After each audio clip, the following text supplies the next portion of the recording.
Hello, everyone. Welcome. Travis, will you let me know when everyone is in here? Yes, looks like everybody that was in the waiting room has been admitted. There were 50 people who registered, so some others might be joining us here in a little bit. Okay, should we give another minute or jump in? You could give another, I'd say get started now and let everyone know that it'll be recorded, and I'll post in the chat to let others know that if they missed anything while we got started, that there'll be a recording that'll go out to everyone afterwards. So if they missed anything, they can catch it there. Okay, sounds good. All right, so as Travis stated, this presentation will be recorded. I want to thank you all for being here. I myself, with my colleagues, Dr. Robb Lindgren and Dr. Stephanie Sanders-Smith, are here to talk with you today about our online programs in the curriculum and instruction department.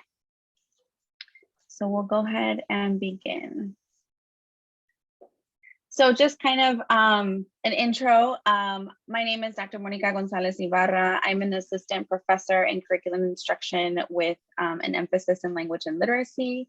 I work in the bilingual bicultural concentration, and my research is around Latinx youth, their literacy and language practices, and how those connect with their socio-political consciousness and the ways that they think about the world. So that's what I bring to the courses that I teach.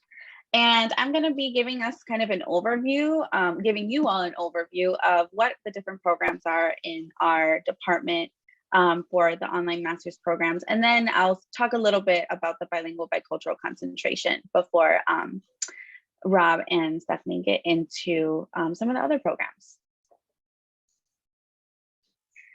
So in our department, we have three kind of overall goals for the master's online programs. One of which is this general perspectives and practices, which focuses on kind of general approaches to pedagogy and teaching and learning.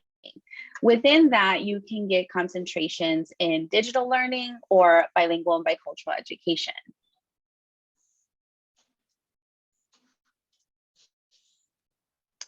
So we offer different forms of how you can get into these different foci. So the first one being a certificate in bilingual bicultural education. That's where you would take 3 courses to be able to get that certificate. We also offer an endorsement option. This is for teachers who are looking towards getting that bilingual endorsement, that bilingual ESL endorsement, which consists of 5 courses.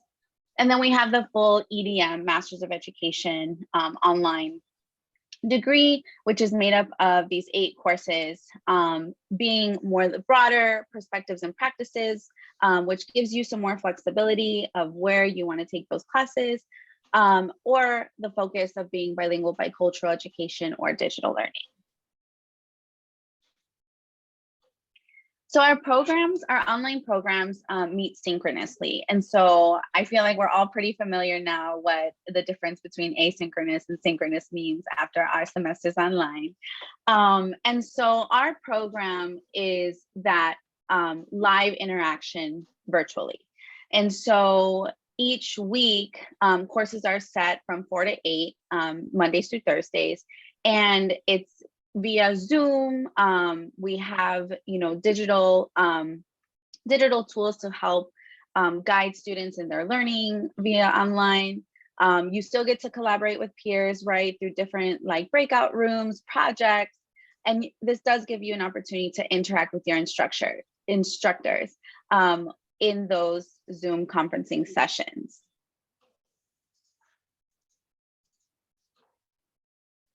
All right, so in CNI, our online programs are dedicated to showing students and inviting them to explore the current trends in education. We have a lot of focus on practitioner research opportunities and students being able to look at their own educational settings as sites of research for their graduate courses. We think about the role of education the role of technology as it relates to education. We think about collaborative learning strategies in practice as well as in your graduate learning. We think and talk about designing curriculum for diverse learners. Specifically, our program has many courses that highlight facets of social justice and sociocultural perspectives in learning. We want to deepen students' content knowledge so that way they can feel even more prepared to go back into their classrooms or community spaces of education. And we also want to improve instruction across literacy and STEM content.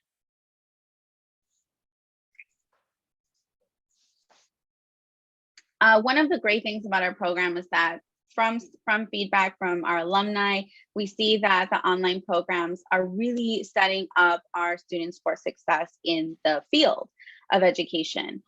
Whether that is consulting, designing curriculum, going back into the field as a teacher, mentoring other teachers and other students who might join our graduate programs. There's a lot of different ways that you can put these different degrees into practice once you are a graduate.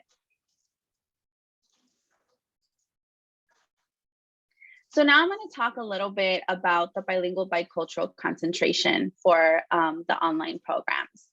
And so in our concentration, this sequence, we call it a bilingual bicultural sequence, is designed to introduce you to foundational perspectives of bilingual education. So you learn about pedagogical strategies and approaches that really honor students' home and community language and literacies.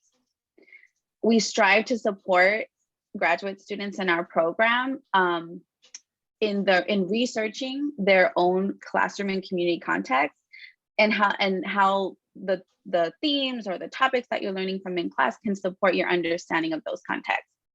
We've built in opportunities for you to take some more broader foundational courses in educational psychology and ed policy to bring that understanding to the field of bilingual bicultural education. So some things to know about the bilingual bicultural concentration.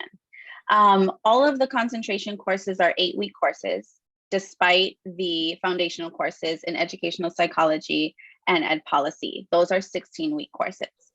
So we call the first 8 weeks of the semester term A, and the second 8 weeks of the semester term B.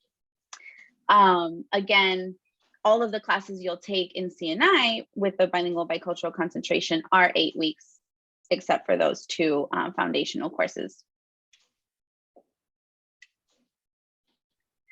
So for a full-time graduate student in our concentration, someone who is starting in the fall, we typically recommend that students take 8-week courses in a recommended sequence. But in this slide, you'll see that the plan of study overall is 32 hours. And you see that we have some courses that that are part of the concentration. And then in the next slide, I think we see the offerings for those more broader foundational courses. And then what I was referring to in the next slide is an example of what a student in our program who does the concentrations fall semester of term A might look like entering in the fall semester. So you see that we really try to offer the courses in this sequence so that way you're building on the foundational knowledge that you're getting from the previous semester. And we try to space it out so that way you do have time to digest the material in an 8-week time span, and then still have space for those 16-week courses. So this is an example, and because it is, admission is ongoing, there are other kind of guidelines for what a student who's entering term B or spring semester might look like. So things change a little bit, but here's an example of just what that kind of sequence would look like if you were to enter term A fall semester. And now I will turn it over to Stephanie. And I want to start with, I'm seeing questions in the chat about how much time might be invested, which when Monica said that the classes, this is when the classes are offered, you would not be in class every day, Monday, Tuesday, Wednesday, Thursday. So you might be taking probably one class at a time, that you'll do like a class in the fall and a class in the spring. That means once a week. And Monica, I don't want to speak for the bilingual bicultural classes. How long is the synchronous time for those? It's usually the 2.5 hour Okay. block, I believe. So it might be that you would have class on, say, Tuesday for 2.5 hours. Mhm. All right, so I'm Stephanie Sanders Smith. It says I'm an associate professor, and my specializations are early childhood education and teacher preparation. That is much of what I do here. That is what my research is in, so yeah. But now you can. It's the bios online. You can read it there if you're deeply interested. You can go to the next slide. So I'm giving you the overview of the perspectives and practices track, which is a bit less, it's not really a concentration in the same way that bilingual bicultural or that the digital concentrations are concentrations. Perspectives and practices is a bit more open. So this might be for someone who is interested in pursuing a master's degree, learning things that would improve practice, learning things that might change the way that you're thinking about education, the way that you're thinking about teaching and learning, but you don't want to be focused only on educational technology or only on bilingual bicultural. Students who are in the perspectives and practices class can take courses in the other two concentrations, but they're not going to be quite as focused. So for this particular concentration, it's much more about it's much more flexible. It's a bit more customizable. Now, I will say, and to be very clear, even as you're thinking about applying, the bilingual bicultural program, as Monica said, that some people do take that and it leads to endorsement. People who are taking who are in that program for endorsement do have a bit of registration priority. But otherwise, but you would be, if there's some, you would be able to take any of our online classes. So going on to the next slide.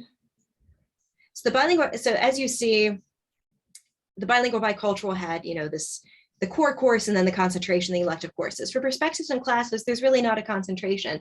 Everyone takes CI 501, that is a core course that is taken by everyone in our online programs. But then beyond that, it's really, it's elective courses, and you still take the same amount of courses. You still graduate with 32 hours that you'll have the perspectives and practices, and then the electives, and then the two foundations. But then it's choosing. Now, I will say, just so that you know, we are in the process right now of updating this particular webpage that you're looking at now. So these are the kinds of courses that will be available. But the actual courses that will be available, you might notice that changes over the next few months, and it's because we're making some updates to make sure that we're offering the best courses that we can for our online program. So the next slide will be exactly the same slide that you saw with the bilingual bicultural program. So all of our master's programs in the College of Education, not just our online programs and not just our curriculum and instruction programs, all master's programs are required to have 4 hours of foundations in educational policy, organization, and leadership, and 4 hours in educational psychology. And there's a list of approved courses. As Monica said, these courses might be full semester courses rather than 8-week courses, but everyone takes a course from each of these two categories. And I encourage my students to think about, what of educational policy is of interest to you. And perhaps you might be very interested in taking school and society more so than economics and education. You might be very interested in child language more so than early adolescent, depending on what your goals are. If you're a classroom teacher, what grade level you're teaching.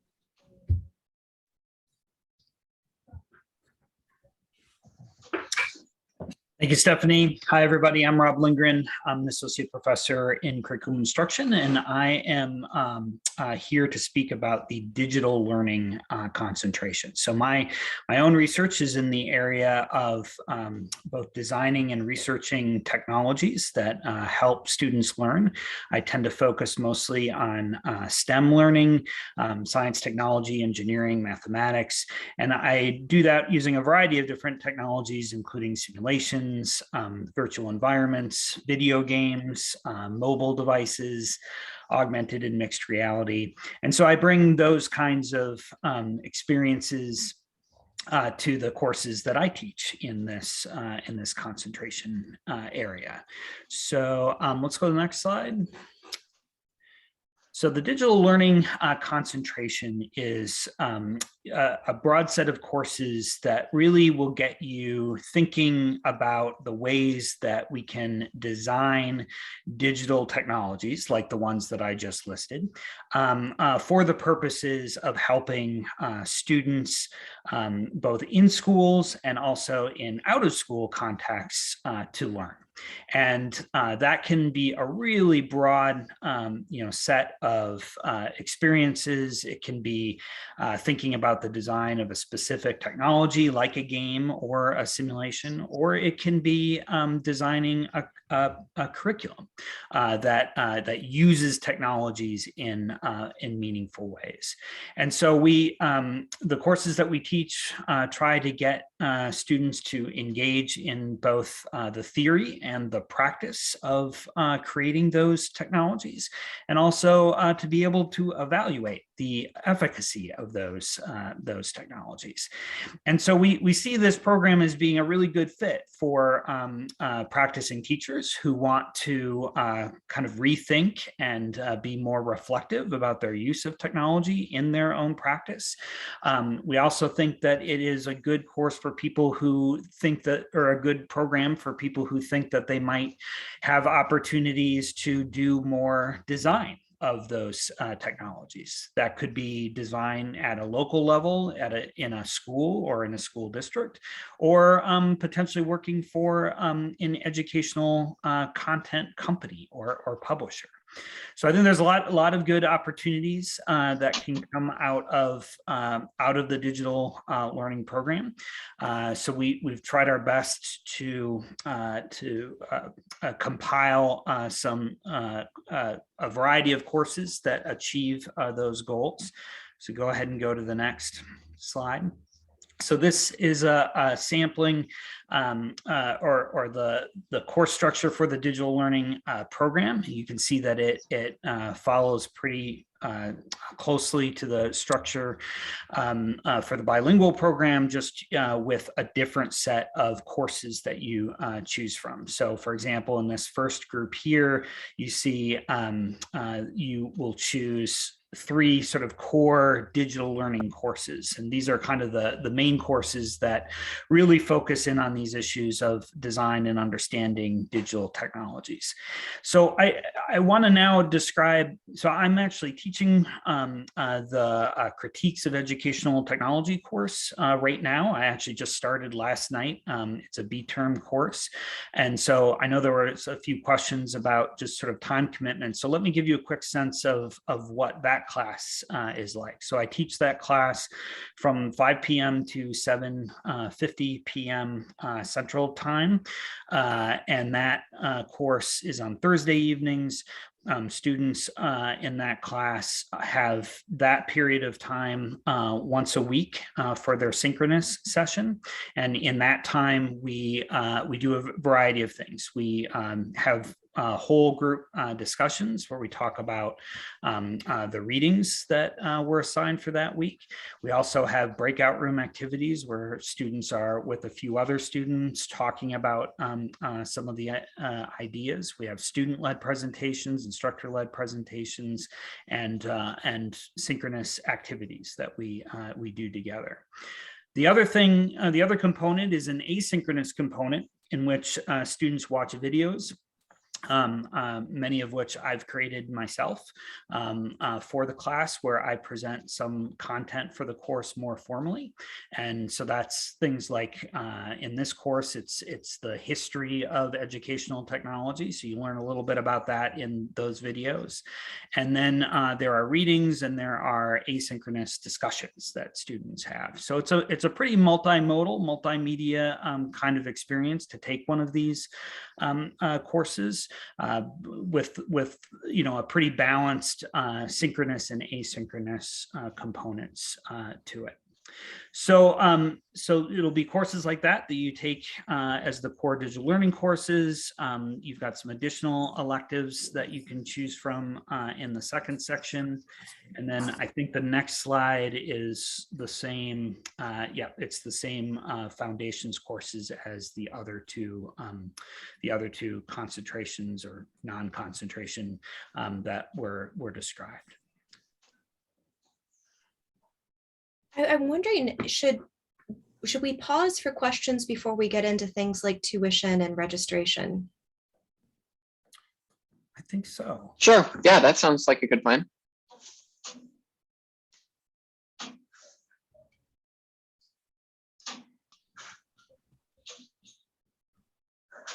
Anybody has questions, they can type them in the chat, or they can unmute themselves and ask the question.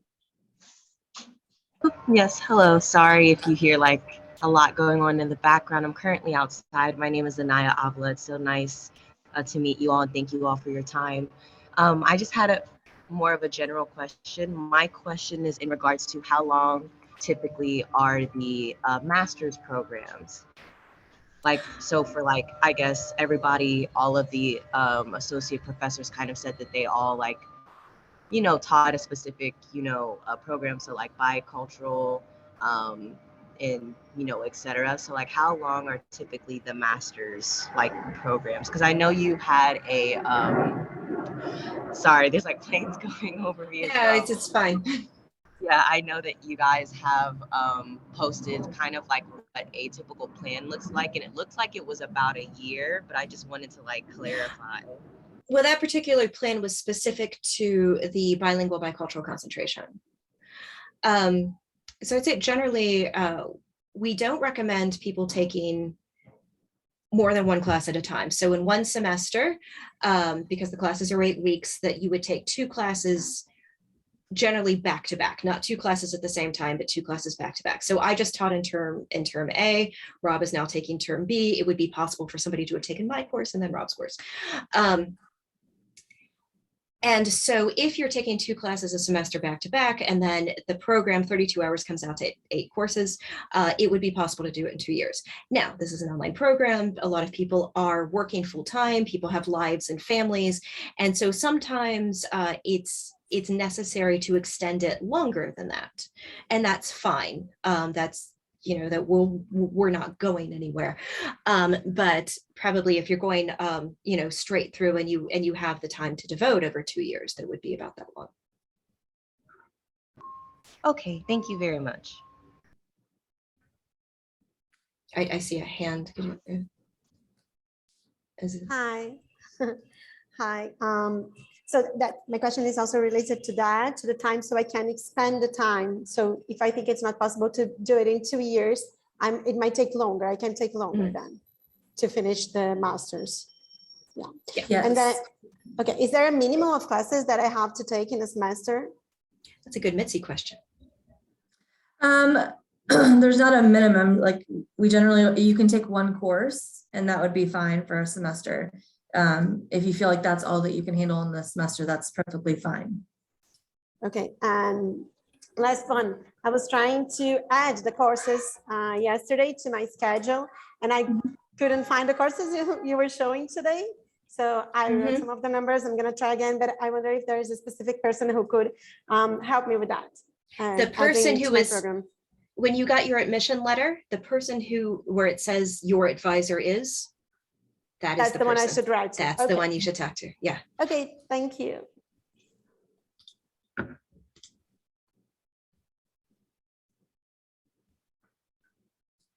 Any other questions before we pass it on to Mitzi?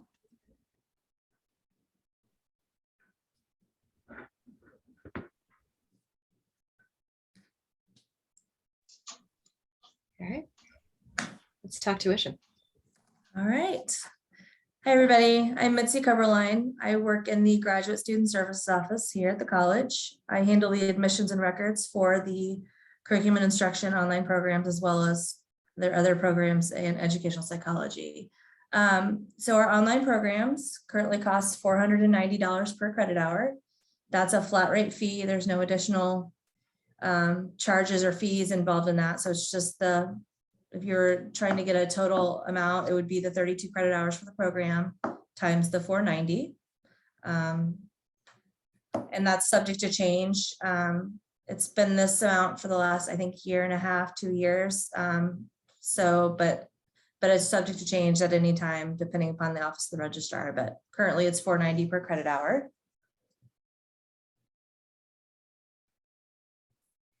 So how to apply? So if you would like to apply, so the application process is fairly easy.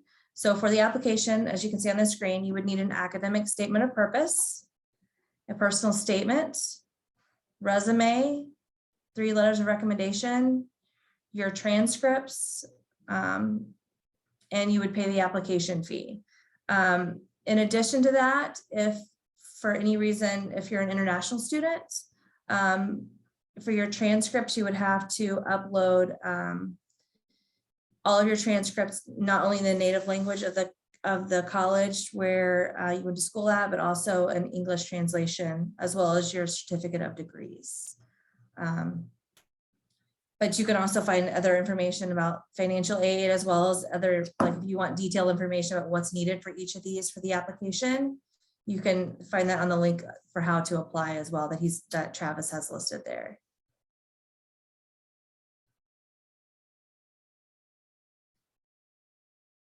So for our online programs, we offer 2 start times a semester. So we offer a part of term B application deadline and a part of term B, or part of term A and a part of term B. So for this coming summer, April 15th is for term A, which would start in May. And then May 15th is summer term B, which would start at the end of June. And then it's the same process for both the spring and the fall semesters as well. I know that they had mentioned and that there was certificate options, certificate of specialization options for these programs as well. So those are a bit different. Those are completed as a non-degree student. So you would need to, it's a separate process. But all that on the how to apply page back there as well, if you click on any of the apply buttons, it'll give you the option to apply for a graduate program or a certificate program, and that'll take you to the non-degree instructions.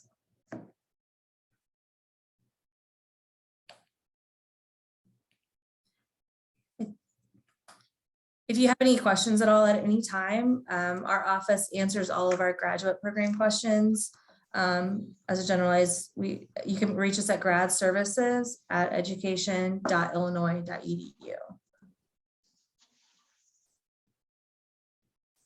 Thank you for that. Does anybody have any other questions? Give everybody a little bit of time to ask them. Feel free to type them into the chat, or can unmute yourself as others have done and ask them. Yes, so I have another question. So currently, my graduation date for undergrad is May of 2023. So I have a little bit of time. However, I was wondering, to be able to apply for like a master's degree program with you guys, would I start applying in the fall, like this fall, to like I know that's how you applied for like undergrad. You typically apply like the fall before your last semester to see if you get admitted. Is that the same process in this case? No, so you can, if you, so you said you're getting your degree in May 2023? Correct. Okay, so you could actually apply up until, because the deadlines will be around the same time. So you could apply up until May for the summer term if you would want to start in the summer.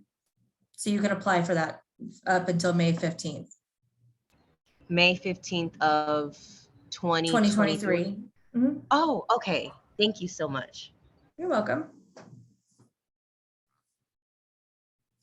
I also wanted to point out one other thing before we go any further. So the Perspectives and Practices program, since it's a generalized program, so if anytime when you're taking courses for the program, if you decide that you want to, say for instance, do the bilingual bicultural concentration or the digital learning concentration, that's perfectly fine. It's doable.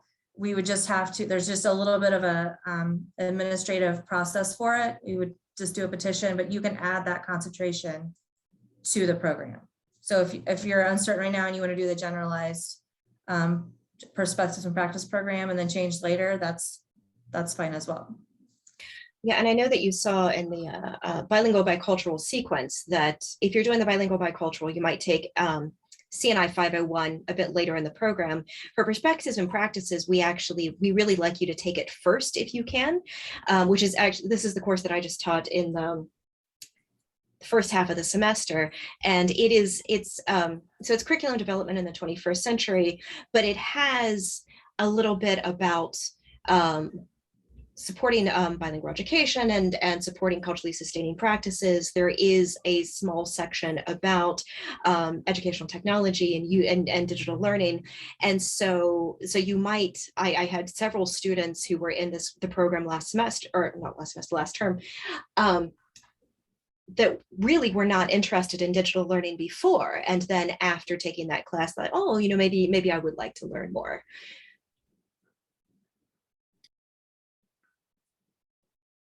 I also want to follow up one more thing too. So for each of these programs, it says it on the bottom of the plan of study, but you are required to have 12 credit hours of 500 level coursework. So say for the CI 501, that will count as one of your 12 hours of 500 level coursework. You just have to ensure that you have 12 hours in your plan of it that you've completed when it's time for you to graduate.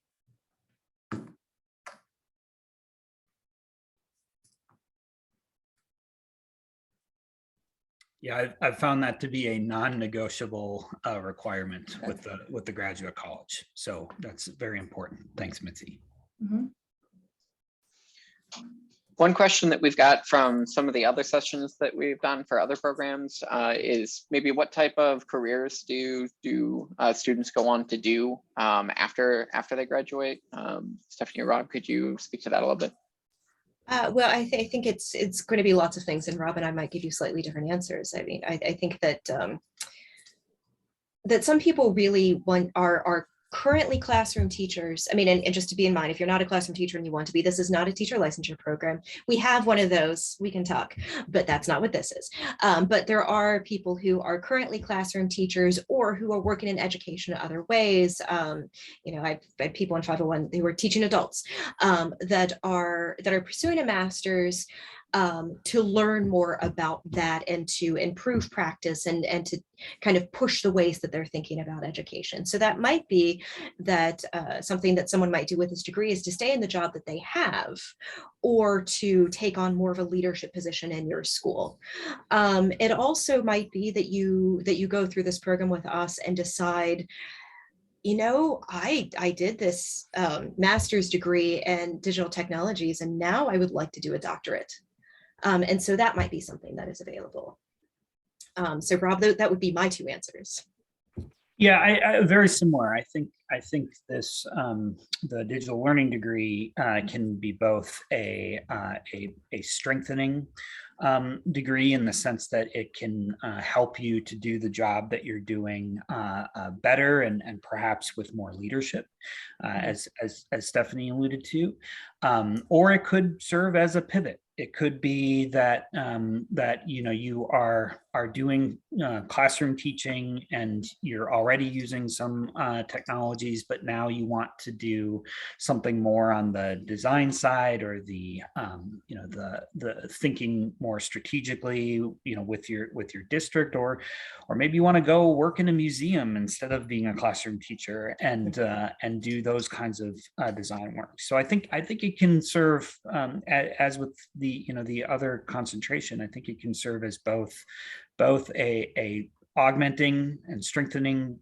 degree, as well as an opportunity to transition to something new, something different.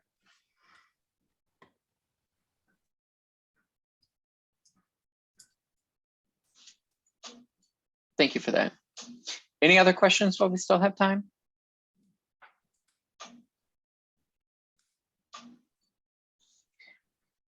All right. Well, I do want to thank faculty for joining us and Mitzi for joining us to talk about the programs here today for in curriculum and instruction. I want to thank you all for coming. This recording will go out later afterwards. So if you missed anything or want to watch this back later to see any of those slides, the recording will be there for anybody. And if you have questions, you can reach out to us as well. Want to thank you all again, and I hope you have a great day and a good weekend. Right. Thank you all for coming. Thank you. Bye-bye. Thanks, everyone.